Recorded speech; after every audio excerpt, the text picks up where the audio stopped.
Hi friends, మేమైతే ఈరోజు మేడారంలో ఉన్నటువంటి సమ్మక్క సారలమ్మ జాతర దగ్గరికి వెళ్తున్నాం. ఇది ప్రపంచంలోనే అతిపెద్ద గిరిజన జాతరగా పేర్కొంటాం. అంతేకాకుండా దీన్ని మనం తెలంగాణ కుంభమేళాగా పిలుస్తాం.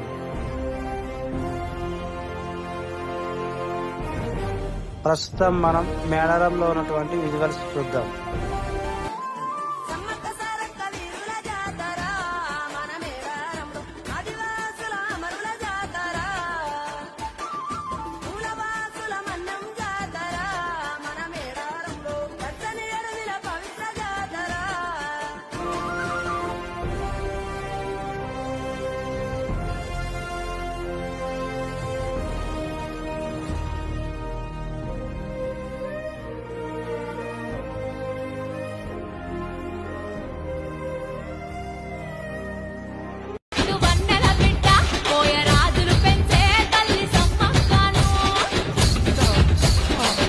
చూస్తున్నారుగా ఫ్రెండ్స్, భక్తులు అధిక సంఖ్యలో వస్తున్నారు కాబట్టి చిన్నపిల్లలు తప్పిపోయే ప్రమాదం ఉంది.